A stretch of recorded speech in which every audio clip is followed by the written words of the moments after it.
Hello, dear participants. On this beautiful spring sunny morning, I welcome you all and invite you to a very invigorating session with our worthy resource person for the day, Mr. Vivek Atre, ex-Indian Administrative Service Officer, author, and a motivational speaker.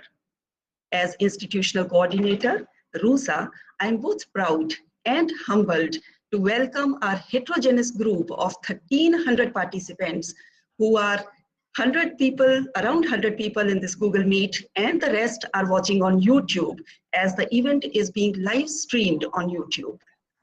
These participants, they come from all the states and from 19 different countries: Philippines, Malaysia, Costa Rica, Ghana, UAE, Oman, Bangladesh, Pakistan, and Sri Lanka, to name just a few.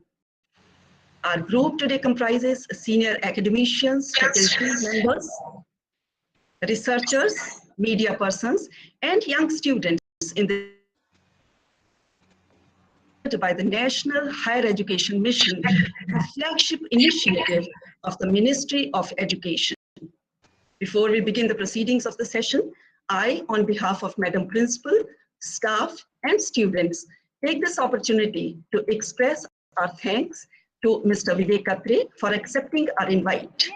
I express my gratitude to our dynamic principal, Dr. Nisha Bhargava, NAC assessor and avid researcher in the field of renewable development and energy, for her constant support and inspiring leadership in all our academic endeavors. Under her inspiring leadership, we won the coveted cleanest college among residential institutes in India under the government initiative Swachh Bharat in 2018. We are privileged to be holding this program in association with the Press Relations Council of Public Relations Council of India, the Chandigarh chapter of which is headed by Mr. Vivek Atre, our speaker for the day. And we welcome other distinguished guests from this august body who keep inspiring us in our endeavors. Headed by Mr. M.B. Jayaram, Chief Mentor and Chairman Emeritus, this premier network connects PR, corpocom, media, advertising, market, and HR professionals, apart from mass communications, academia, and students. And it organizes at national and regional levels events like conferences, discussions, lectures, practical training programs, apart from annual global conclaves for sharing experience and facilitating continued exchange of knowledge among professionals. And it is under this banner that MCM Young Communicators Club was also installed. Let's hope that our young brand ambassadors continue to work with zeal and fervor. May I now request Madam Principal to say a few words. Madam Principal, Dr. Nisha Bhargava. Thank you, Nina. Mrs. Nina Sharma. Yes, ma'am. Yes, ma'am. Yes, RUSA Institutional Coordinator. Shri Vivek Atre, ex-IAS, motivational speaker, and Chairman, Chandigarh Chapter of Public Relations Council of India. Dr. Manjot Kaur, Dr. Preeti Gambhir, faculty members, and very dear students. First of all, I would like to welcome Shri Vivek Atre, ex-IAS. I would like to inform the audience that Public Relations Council of India and MCM DAV College for Women, they have signed an MOU whereby a Young Communicators Club has been established in the college. The primary purpose of this club is to achieve excellence in the study and the practice of public relations and communications, and to promote educational and cultural collaboration. I take this opportunity to express my gratitude to Mr. Atre for collaborating with our institution for multidimensional growth of both the entities Today's activity is particularly relevant in modern times because we are using English as a language of official as well as general communication for all practical purposes. However, to effectively communicate is an art which only a few have mastered. On many occasions, we come across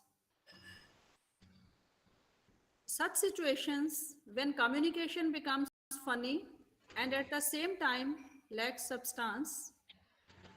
I feel that the primary reason of this is that the hobby as well as the habit of reading has drastically decreased, and we have recently become dependent upon our electronic gadgets and devices.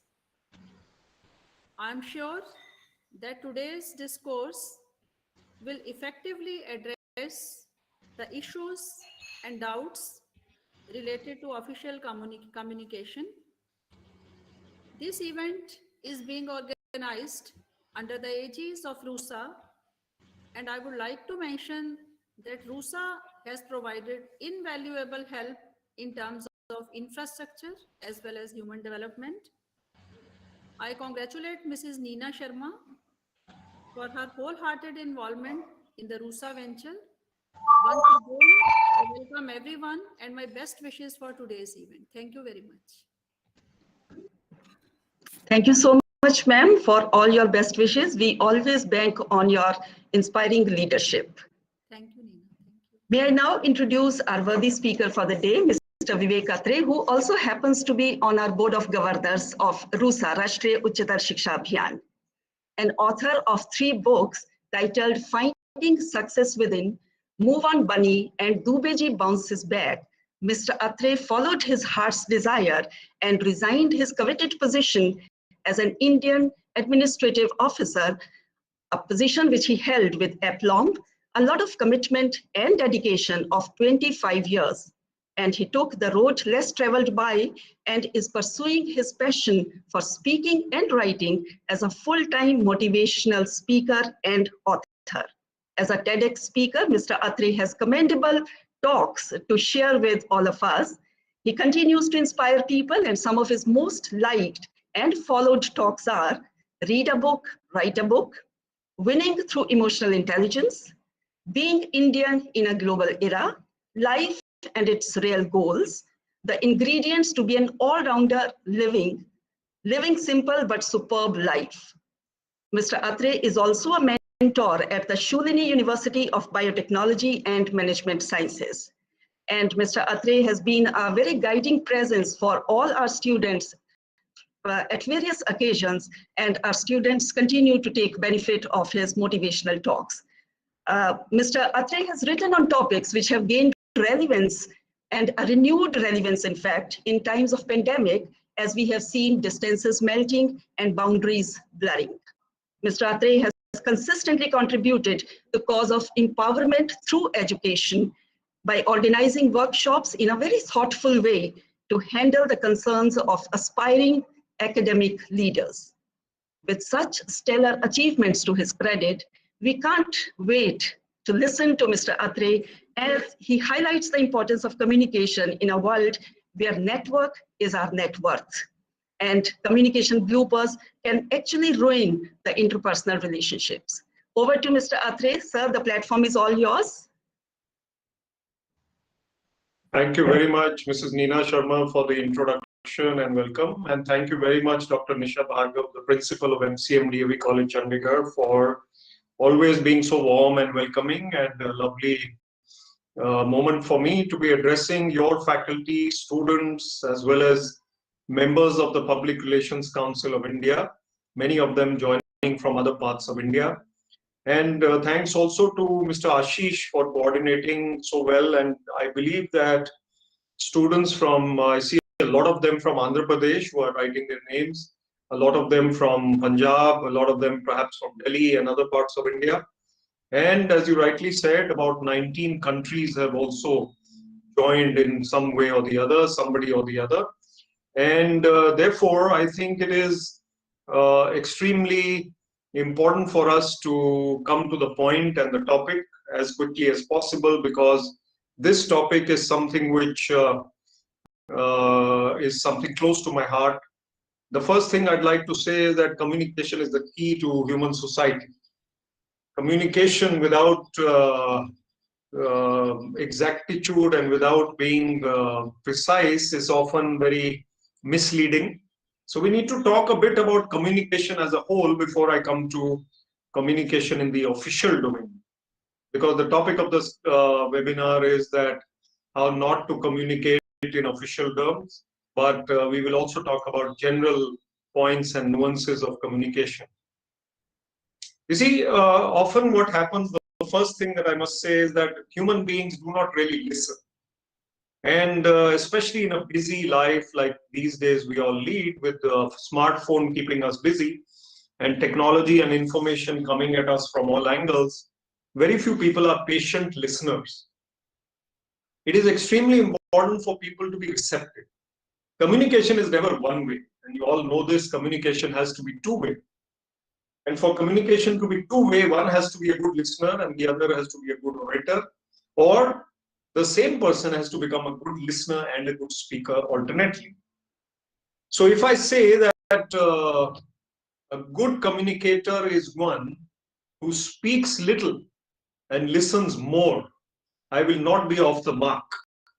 We often think that someone who is very verbose, very continually talking, very full of ideas and words and speeches, we often think that that person is the best communicator. But the best communicator may be that person who speaks only when required, who speaks only what is required to be said, and who speaks in a manner that is pleasing to the eye, pleasing to the ear, pleasing to the persons involved, and is most of the time receptive as a good listener. Now, in my career as an IAS officer, some of you may not know what IAS is because you're not in India. It is the Indian Administrative Service.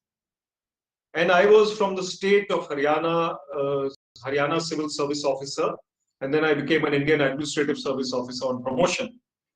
So I found in my career in the service, and I resigned voluntarily about 3 years ago to become a motivational speaker. It is important for us to realize that when we are in a civil service situation or in the administrative service situation, we will meet people from all backgrounds, all types, all educational levels, all levels of thinking, culture, mindset. How receptive we must be in such a scenario, I cannot even begin to emphasize enough. It is extremely important for us to be open-minded, open-hearted also. Our hearts and minds both have to be open in order for us to receive what is being said to us, or even a written communication, which we'll talk about in a short while. A written communication received by an officer or by the CEO of a company, or by a teacher, or by a doctor, how much of it do we actually read? Those of us who are busy people, we just scan through it. And of course, somebody's written something very carefully. We don't have much time to read it, so we just scan through it. We may or may not get the thrust of the real emphasis that the person wants to make. Similarly, when somebody is speaking to us, we most often do not really listen to understand. We normally listen to reply. And if we listen to reply, that means that we are impatient, because the person is speaking and we are just trying to reply. We are thinking, when will this person give me a pause, or I will forcefully interrupt this person and reply. That reply having been done, then we again wait for the next moment when to reply again. So I think we need to cultivate patience and understanding to be good communicators. Of course, sometimes we have deadlines. Many of you are maybe aspiring media persons, or maybe already in the media or in PR, where you have to make press notes, where you have to write reports, where you have to write stories in the newspaper, or perhaps you have to speak on television or videos, and therefore you are in a deadline situation. The deadline situation means that by 6 o'clock I have to get this out. I don't have time to listen to anyone before 6 o'clock. Then I am in a situation where I am working hard, trying to meet a deadline. My best resort will be to not get into a detailed discussion with anyone, to tell them that let us speak after 6 p.m. It is polite to tell people when we are busy that please, can we have this discussion after this time or tomorrow? Because today I've got enough on my plate, I'm extremely busy, I'm extremely occupied, and therefore please give me an opportune moment when I'll be able to be more receptive. That is a very courteous thing to do. It's the done thing. We should do that. Instead of just rushing through somebody's presentation or just not paying attention or somebody's wanting to talk to us, we don't really do that. If we talk of personal communication a little more, when is it that two human beings are in the best form of their lives in terms of communication? When is that? If you look at children, children are certainly not good listeners because they are ready to play, ready to eat a lollipop or ready to play with their toys, or the mama is running after them, trying to give them a glass of milk, and the children are running away. That communication is very much one-sided. And the child will only come and talk to the mama when something is required. But that's childlike. It's okay. Children are creative, children are busy, children are active. Their communication skills are normally not full of patient listening skills. But as we mature, as we grow older, our patient listening skills have to come into the picture. Patient reading skills have to come into the picture. I'll give you a first story of the day. So Jeff Bezos, who's the founder of Amazon, you know, he has just retired or resigned as the CEO, and he's taken over as a mentor of the company. Jeff Bezos, whenever he starts a meeting at Amazon or wherever, he makes people read the agenda notes for 10 minutes before the meeting starts. So everybody converges at 4 o'clock, let's say the time of the meeting. Everybody's sitting with a piece of paper. Jeff Bezos says, okay, let's read the agenda first. And those 4 or 5 pages, whatever the note says on their phone or computer or paper, whatever it is, I doubt that Amazon has paper over there, but whatever they have, they will all read the agenda for 10 minutes without speaking. Which means that all of them will be literally on the same page. They will be all in sync with each other before the meeting starts. Because what happens before the meeting? Nobody has read the agenda carefully, even in Amazon, even in a top company or the top government echelons of the world, even in the United Nations, perhaps. So what happens? Everybody's reading for 10 minutes. They have to read. The CEO or the boss is sitting. I've got a piece of paper or an agenda in my computer and I'm reading it. I am now in sync or understanding what is required of me in the meeting. This is one method which people often adopt. Of course, when I said United Nations, I must give you a funny story. And poor Mr. S.M. Krishna, he passed away. He was the foreign minister of India quite a few years ago. And he was to deliver a speech at one of the United Nations forums, not the main United Nations Assembly, but somewhere, maybe external affairs was the topic, or foreign relations was the topic. And poor Mr. S.M. Krishna was to speak after the foreign minister of Brazil, perhaps, or Argentina.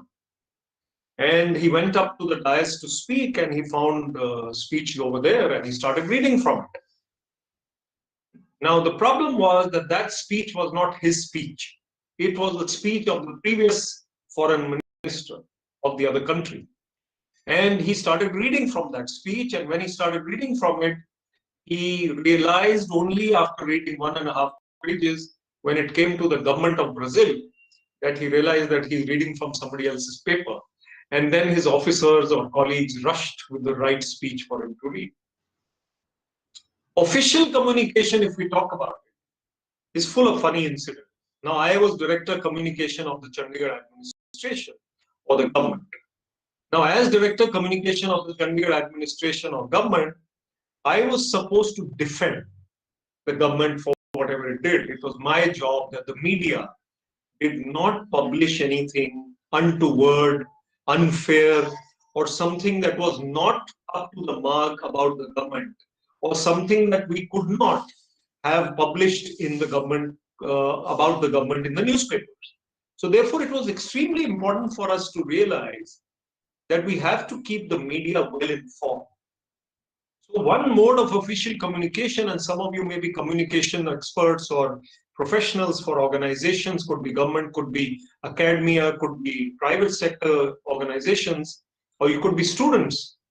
The point is that when we represent an organization, our communication has to be to the benefit of that organization, and it has to be keeping in tune with the ethos and the aims and the vision of that organization. So I was often ready with 4 or 5 important notifications from the government, which were not that urgent, but they were important. There's a difference between urgent and important, which I often talk about in my talks about management and leadership. One day, perhaps we will talk about leadership and management. Today, we are talking about communication. So in those talks, I often mention this fact that you should keep ready some papers, some information which is maybe not urgent but only important. And important communication can be used on a bad day. So the director of PR or communication of any organization should have such voluminous information available with him or her, which can be given out to the media by her or him at the time when it is required.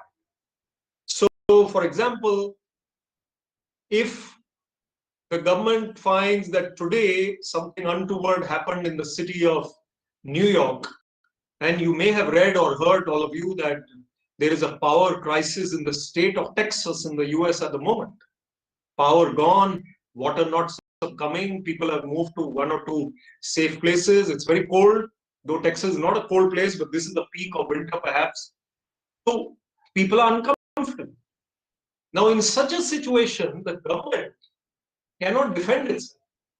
Official communication will become poor communication because there is nothing to defend. So whatever the papers are going to write or the news that is going to come will be negative. So what can be done? What can be done is to use those important voluminous notifications which the government often brings out from time to time and use them in a way that they will come in on the same day. Now, a newspaper has a certain amount of space. It doesn't have extra pages on any day except maybe a Sunday or something. So they will try to fit in everything there. If that negative news can be offset by that positive bit of news which is there, this is a PR skill, then that will balance out a lot of things. Your space for the negativity will be less, and the space for the important notification will take up a lot of. In official communication, what are the do's and don'ts? Let's talk about that now. What are the do's and don'ts of official communication? Firstly, when you're writing a letter or an email, a very simple and important thing is to get the spellings right. If you're writing a letter to Mr. Vivek Atre, and that's my name, you cannot get Vivek or Atre wrong. So, I mean, in an official letter, I mean, in this call, if somebody asks me a question and instead of Vivek, they call me Viren or something, I wouldn't mind that much. But if I get a letter from the government or somebody else, or spelling my name wrong, I wouldn't take it very well. So the first thing in official communication, which often goes wrong, unfortunately, is the spellings of the person you are addressing it to. The second important thing is the designation. You are talking or writing to the director general, and you forget the general and you write only the director. He's not going to be very happy, or she's not going to be very happy. Of course, if you forget the director and write only general, then he or she may not mind, right? Because he's been upgraded to the status of a general. It doesn't work very well if you get the designation wrong. So it's extremely important to verify. And often I have noticed in official corridors that somebody has typed out the letter and the senior person didn't have time to read it carefully. It often happens. And the top address or the name is obviously spelled wrong, but the officer didn't see and the person who typed it for him didn't see. And therefore it went wrong. These days, of course, most senior professionals and even CEOs and directors of general or whatever, they all write their own emails, or they should. In that case, there is no excuse for a mistake or error. And then comes the subject headline of a letter or email. It has to again be to the point. It has to be pertinent. It cannot be too long. It cannot be too short. It has to contain what is required. I'll give you an example. In government or officialdom, sometimes a meeting is held, the minutes are sent by email. I would get an email with the subject would say minutes of the meeting, or it would say important email from so and so. And in the in the body of the email, they would say, please see the attached file. Now, please see the attached file is not good enough. I need to write over there, dear sir or madam, we are attaching here with the minutes of the meeting held on so and so date, which was held to discuss this. The minutes are attached. A brief synopsis is here if you can. Otherwise, at least mention what it is. Yours faithfully, so and so, so and so. So it's very abrupt to say that please see the attachment in the email. It's not polite. The forwarding mail has to include a little bit of information about the attachment, whatever is there, which is professional and which most professional organizations do. But many organizations, and I must take a dig at the government doesn't often remember to do that. Now, in the email or whatever letter or correspondence you're making with the other person, it cannot afford to be too long. It cannot afford to be too abrupt. It has to be balanced. And that's my favorite topic in my TEDx talks as well. Mrs. Neena Sharma mentioned a couple of my TEDx talks. I have 8 of them. You can take a break later and see if you find my spellings. Vivek Atre, Vivekatray. I have about 8 TEDx talks. You can watch them on YouTube. The key element is balance. Balance is the key to life. Balance is the key to communication. Balance is the key to interactions, relationships, to meeting people, to being successful in life. Too much of this and too much of that means that your life is one-sided, unidimensional. We need to balance between life and work and all-around creativity. So even in communication, we have to be balanced. We need to give enough information in our official letter or email, but we need not go on and on about extra things which are not required. Nobody is going to find the time to read a long, long email. You need to write to the point, but you need to bring in all the important points. Extremely important.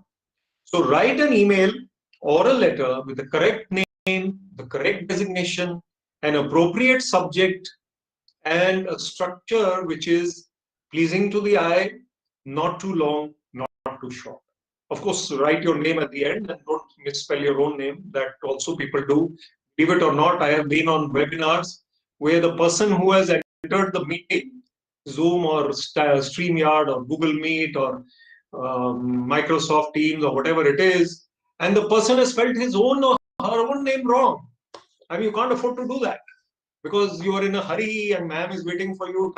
You don't even type your own name right. Of course, autocorrect is not helpful at all. It also makes you make errors. But there is no excuse to typing your own name wrong or anybody else's. Then the next point. There are some common errors which we make in official communication or in personal communication. Let me point out those common errors. And those common errors some of them may be more usually applicable to India, but definitely applicable to some other countries and maybe all other countries, some of them as well. The first thing that I really find very, very galling, and it should be corrected, very important, is that people often write the word please advise, which is a verb. If you're using English, you'll have to use it correctly. Advise is a verb with an S. Advice is a noun with a C. And people will say, please advise, which means they're using the noun, advice with a C, which is not correct. Please advise with an S, or give me some advice with a C. There are 2 different usages. I can tell you that even the topmost CEOs get this wrong at times, even in the corporate world. I've seen this getting it wrong. If you're using English, it's better to use it correctly. Another one which is very important is to use a or a before few. People say the webinar was held, few people came. What does few people came mean? Few people came means that very few people came. If you say a few people came, that means some people came. It is extremely important for you to realize that the use of articles cannot be done away with. A or the, the, they have to be used. Another way, another error which often comes in, and this is something that is English usage, but it's very important, is one of the cases, one of my friends, one of my superiors, one of my teachers, not one of my teacher, not one of my friend without an S. It is extremely important to realize. You are saying one out of many. I know I'm sounding like an English teacher here, but it is important to get this right in official communication as well as in personal email or texting. One of many. These are just examples of common errors which I'm giving. These common errors are actually quite common, and I read them a lot in emails or in various communication. So try and get these grammatical or spelling or usage of English or words correct. Then only you will make sure that your communication is getting right and it is pleasing to the eye. Let me also say that many people write their own CV or biodata, and I know that many of you are students. I see a lot of them obviously from MCM and many from Loyola College, I see from Andhra. The point is that your own CV you cannot afford to make mistakes in your CV. Many a time, and this is another usage I must tell you, it is not many a times, it is many a time. Many a time I see that people get their spellings of various things wrong in their own CV. Very bad impression. If I see a CV with spelling errors, it's not really going to be very useful to me, or I'm not going to be impressed. Of course, nowadays, and there must be some humor even in this session, I must tell you that communication or good communication has to have some light humor as well. There is a very good advertisement which has just started coming. I think I remember the product also. I think it is Fog. Fog is the deo or the perfume or spray or whatever it is. And the person goes for an interview, young man, and the two people sitting on the interview board of that company, one of them is probably the owner and the other is the owner's son. And the son of the owner says to the dad of the owner, he says that this is my classroom classmate who has come for the interview. But that classmate is very different. He has been using Fog deodorant, so he's not feeling on top of the world, right? So the owner or the boss asks that interview candidate, tell me, where do you see yourself in 5 years from now? And what does this boy do, or this candidate do? He looks at him, he raises his eyebrow, and he points at his chair. He points at the owner's chair. Where do you see yourself in 5 years from now? He points at the owner's chair. So the owner is feeling not very happy about this reply, that this man wants to take over my seat in 5 years from now. Of course, he didn't get the job, and that's a separate issue. But that's the advertisement. We remember the advertisement because it is good communication. It is good, effective messaging, whatever they want to convey. Of course, many advertisements, you remember the ad, but you don't remember the product. And that is bad advertising in my view. It is important for us to, for an advertiser to get across the product as well. What is the point of having a great ad if you don't remember what it was about? Coming back to official communication, these common errors need to be avoided. Another thing I'd like to tell you, when you are speaking in front of an audience or in a meeting, official communication is oral communication also. There you need to be a little circumspect. What is circumspect? It means careful. When you are careful, you are aware that These are the people in the hall. I cannot afford to use too many abbreviations which are normally used in my canteen or in my friends club. And I cannot, of course, afford to use swear words. That, of course, everybody knows. But I cannot afford to use slang either. So many people, they use slang a lot.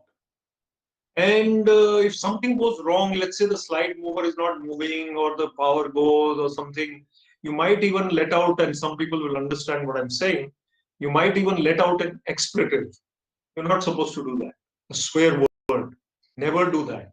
In an official situation, to do that, you will never do it in front of your parents. So why do it in front of your colleagues, especially your seniors? In communication, we have to be aware of our situation. And when you are speaking in a presentation skills are extremely important, of course. When you are delivering a presentation, you have to be aware that the audience wants a quick as possible presentation, doesn't want to get into too many irrelevant details, doesn't want you to give them jnana.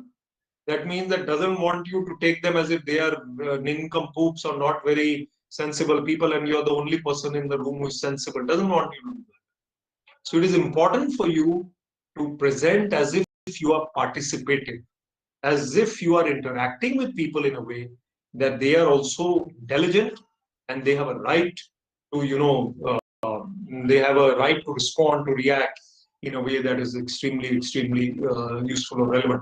Why I'm pausing for 30 seconds is that I will encourage you to ask questions after my talk is over. And I think in about 5 minutes or 4 minutes from now, I'll be happy to take questions from the audience in the chat. You're not supposed to switch on your mic, I believe. You can definitely ask questions in the chat. And I have some questions already with me on which I received earlier, which I will take up in a while. But before that, let me add a few more points which are extremely important. And these points are relevant for all situations in corporates, in government, in academia. Let me also say that if you are a good communicator, you will be known by your communication skills. Your personality and your body language is also extremely important. Communication is not only about written or oral communication, it is also about body language. What is body language? Body language means your personality is pleasing. You are a confident person. You move your hands around when required. You don't move them around when they're not required to be used. You stand facing the audience if there is an audience facing you or meeting you, or you're talking to them. You are not too shifty. You are steady. You are calm. And your head movement is also, whatever is required is okay. But you don't need to go on bobbing your head around. That also is important. Then smiling is extremely important. Whether it is an official communication or it is a communication which is not official, or it is some friends you are meeting, a smile will never do any harm. It will always benefit you. So always be pleasing to the eye and smiling. Of course, boys must be careful when they smile too much at the girls. Girls must be careful if they smile too much. But the point is not that. The point is that a balanced person, as I said earlier, will always be respected.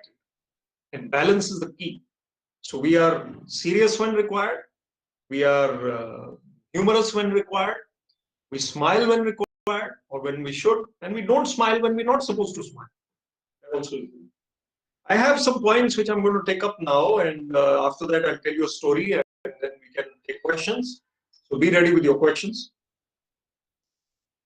Somebody is asking, what are the tips to introduce yourself in front of a panel? So if you go to an interview or a panel and you have to introduce yourself, the first thing to do is not to say myself this. There is wrong usage. I'll give you an example. I see a very good bit of introduction from Srija. Very well done, Srija. You are from BTech, student from Andhra Loyola Institute of Engineering and Technology. She has written, hi, I am T. Srija, BTech student from Andhra Loyola Institute of Engineering and Technology. Perfect introduction. Hi can be good afternoon or something if it is formal. But she's absolutely right. By saying myself this, myself that, that's not correct usage. And by talking too much about yourself is not correct. You will say, hello, I'm Vivek Atre. I'm a motivational speaker and I'm a writer. I'm the author of Finding Success Within. That's my book. That's it. You don't need to read out your biodata while introducing yourself, but be confident and calm.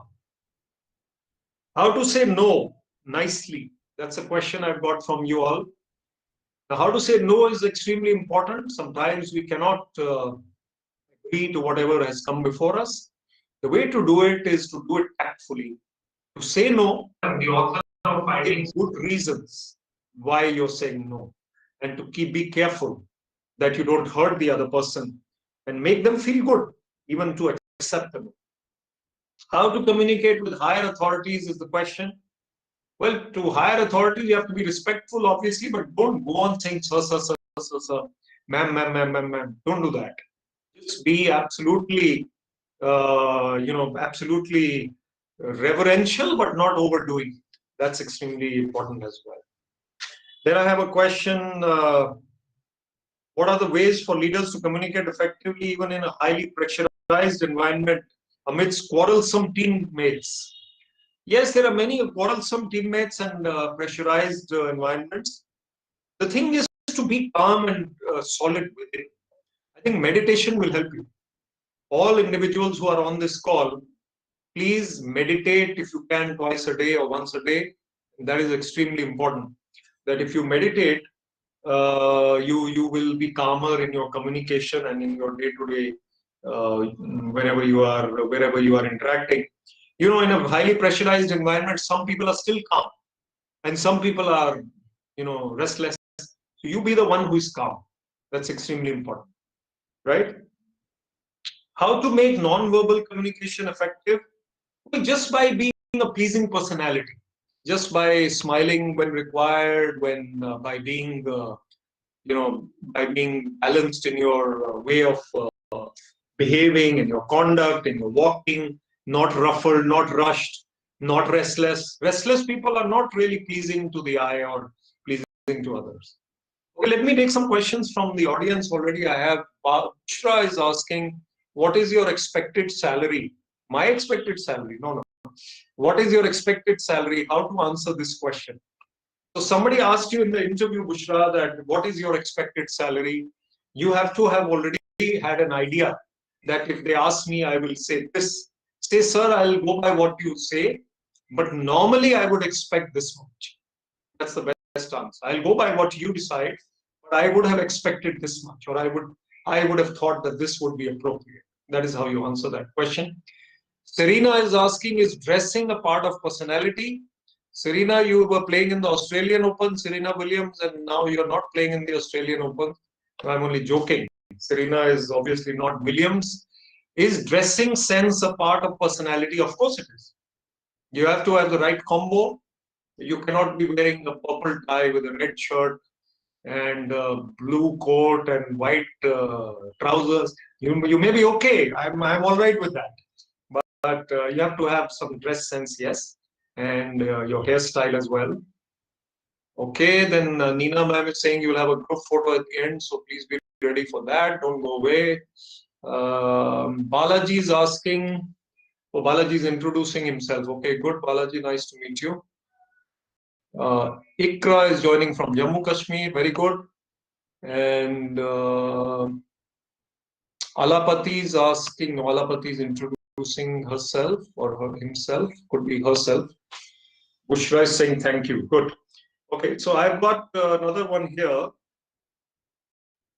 How should we react positively when someone's opinion differs?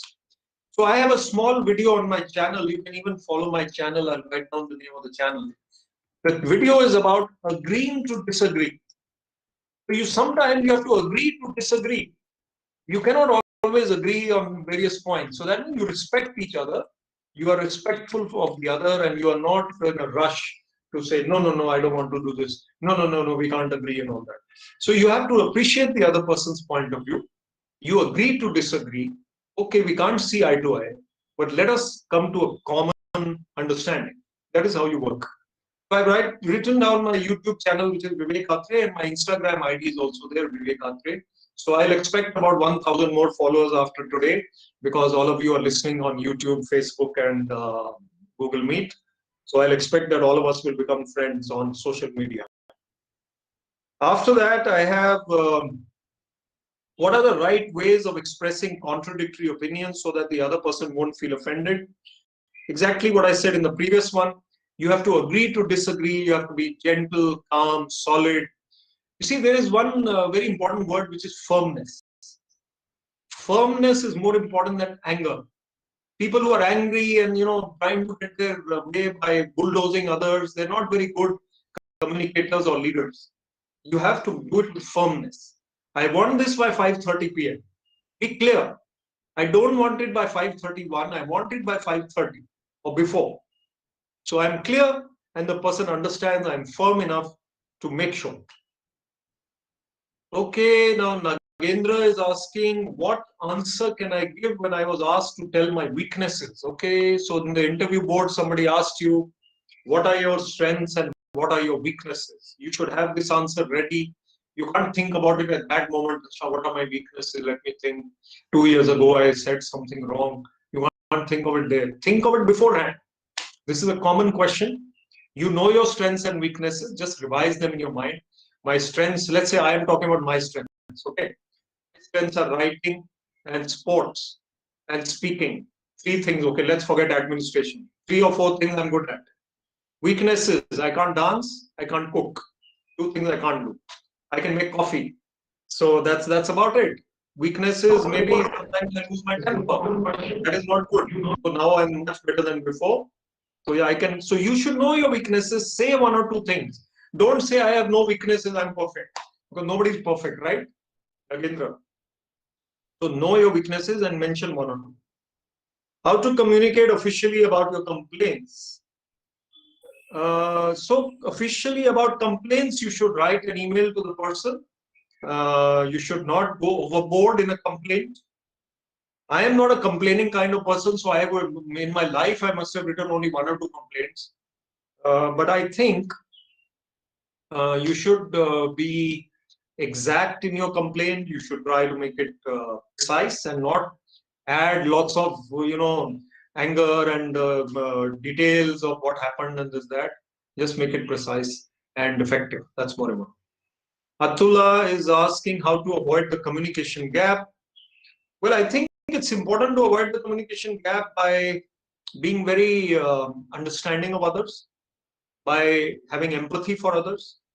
And if they don't understand you, you just be yourself, and they will by and by they will start understanding you. Okay, I'll take only 1 or 2 more questions because we are nearing 1 o'clock, and then we have to have a picture as well. So we'll take 2 more questions. One is that, can culture, gender, and nationality have an effect on communication? Yes, of course, culture and gender and language and nationality will have an effect, but we can still get by. Human beings can even communicate through smiles and sign language, and even a Frenchman and a illiterate Indian or anyone who doesn't even know 1 word of anything can also communicate. So there's no problem. What are some of the non-West verbal as well as verbal communication strategies that can work with diverse people? Well, your smile can definitely work, and you can use nodding and shaking your head if they don't understand. Of course, I often say that in South India we do this, so we don't know whether he's saying yes or no. In North India also we do that at times. So nothing very interesting. What are verbal strategies? Verbal strategies basically be simple in your communication if you're talking to somebody who doesn't speak that language. Extremely important that.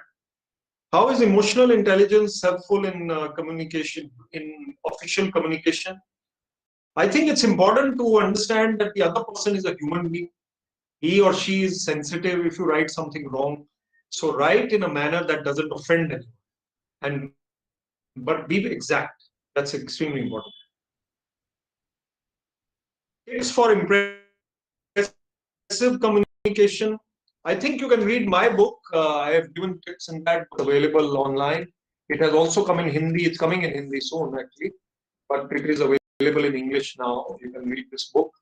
And I've given tips for success and happiness in life. Okay, last two I'll take. One is from Suraya. She's asking, sometimes when I talk to someone in English language, but the person replies in Hindi, what should I do in that circumstance? Okay. So if that person replies in Hindi, you'll have to come into his or her language to make them comfortable. That is your emotional intelligence. If you keep on speaking in English and that person keeps on speaking in Hindi, it is possible to communicate, but the warmth will be a little less. So try and come to a common language. If you have a friend who does that, then decide that we'll talk in this language. If it is someone new, then you can, go by your common sense. Try to have the same language, although it's possible to speak in different languages and yet communicate. A very interesting name, Buela Evangeline is asking, how are girls judged by their dress code in the interview? No, why should they be judged by the dress code? You should be confidently dressed. You should be dressed well without being overboard. Boys and girls both, extremely important. Very last, Janvi is saying, how can we improve our reading and communication skills? Read a lot of books, extremely important. You will improve. Practice in front of the camera. And Nagendra is asking, how can I communicate with my attitude? Yes, you can be confident and calm and you will be good. Magdalene is asking, here's my question, how to encourage students to ask questions or voice opinions in the classroom. Very good one, Magdalene, because even teachers find it difficult. Speakers also like me find it difficult to make people ask questions. But today I got at least 20 questions. I'm very happy. So you can encourage them by basically saying that maybe you can have an award for the first question. You say the first question, person who asks the first question will get a chocolate or will get 1 extra mark in the assessment. Or I often say that, okay, you can come up on the stage and have a picture with the speaker if you ask the first question. That also happens. So anything you can do. Okay, thank you very much. Over to you, Neena ma'am. Sir, there is a question from our YouTube viewer. She is Sipra Sagrika. She wants to know, how can we communicate with people who have short attention capacity? Do you think there can be a remedy for that? I think everyone has short attention capacity nowadays because of the smartphone. And as I said, people don't listen to understand. But to do that, I think you have to be very effective in your communication. So the first thing is to get to the point very quickly. Instead of giving a big introduction, by the time it's over, they are already thinking of their next meeting or their next meal or whatever outing. So you have to get to the point very quickly with such people and try and make it interesting, what you're saying. Make it of their interest. If you know that person, supposing it's your boss, and you know that the boss is interested in cricket, but you want to talk about your company, so first you go there and say, sir, India is doing very well in the match. He say, oh, yeah. Then he'll be very interested in what you say after that. So try that. Okay, thank you so much, sir. Thanks a lot for your very interesting session, full of anecdotes from the political communication bloopers to the corporate sector, where prioritizing one's agenda is the key to the success of a meeting. And rightly have you mentioned difference between urgent and important, and it's a subtle one. And I'm very sure that after this session, our participants will understand that there is just a thin line between urgent and important, and how each one has to be given importance. I'm sure that this stimulating talk will go a long way in being mindful of small things, as these take a big place in the world of communication. And sir, it's a pure coincidence that a participant had actually asked a question about etiquettes of an email. And I felt this needs a full-fledged session, so I did not send it to you, but I'm happy that you have taken up this, knowing as if the pulse of our participants. And I'm reminded of a quote which says, designing a talk without an audience in mind is like writing a love letter and addressing it to whom it may concern. So you have actually designed the talk keeping in mind the potential questions that our participants might be interested in. I would now invite our young ambassador, chairperson of YCC, Ms. Ria Virdi, who would like to say a few words about YCC and her vision of working for it. Ria. Thank you so much, ma'am. Hello, sir. So, greetings to everyone. I, Riya Virdi, on the behalf of the Young Communicators Club, would like to tell you about the workings of our club. On the behalf of this club, I would like to extend firstly our heartfelt gratitude to our worthy speaker, Mr. Vivek Atre, who with his experience has enlightened us with the tenets of an effective communication. Communication can be a tricky business. We have seen Marcus Brutus, who roused Julius Caesar's subjects to hostility, whereas Mark Antony restored sanity back to them. From this example, we can see the power of our own words and actions. We can construct the grandest of spaces and also reduce the same to smithereens through our communication. But thanks to your wisdom, sir, the latter would be a tale of a distant past for us now. So about this club, we tend to make better communicators out of the members and also the members of our fraternity, and make this world a better place and a very conducive space for communication through organization of interviews from people like the person we just had today and other people of renown who can tell us how to communicate in a much noble and effective manner. Thank you. Thank you, Ria. Thank you so much for being eloquent about the vision of YCC, which is an initiative of PRCI. And we must thank Mr. Vivek Atre for installing this club in our college. And I'm sure with your guidance, sir, our students will definitely be the brand ambassadors and they will make a mark for themselves as young communicators. I would now request everyone to kindly switch on the video so that we can have a group pic. Mr. Ashish Mudgal is a pro at clicking pictures.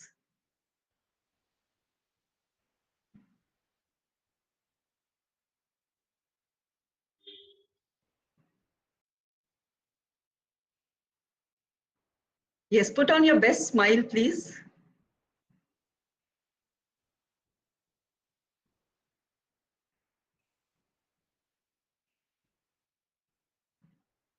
Yes, thank you so much. Thank you. Thank you so much. It's good to see so many people with the victory sign as well. Yes, that's good. That's very heartening. Thank you so much, sir. And we look forward to your guidance in all times to come. And thanks for being such a constant support. As a formal vote of thanks, I must thank my RUSA team, our academic affairs nodal officers, Dr. Komil Tyagi and Dr. Purnima, for pitching in every time we undertake an endeavor of this kind. I thank our principal, Dr. Nisha Bhargava, for being an unconditional support all through our ventures. And as participants are the true heart and soul of any program, I must thank our participants for their enthusiasm, for their zeal, because in every RUSA program that we have conducted, we have seen participants joining us from different corners of the country and from offshore as well. Thank you so much, participants. Thank you so much, sir. And we look forward to many more academic endeavors like this. Thank you, sir. Thank you very much, Neena ma'am. I'd like to thank the principal and you, and I'd also like to thank RUSA and YCC and all those who are involved and all the participants as well. Thank you and goodbye. See you. So the participants' feedback link will be open now. It will start accepting the responses. You can start filling in your feedback.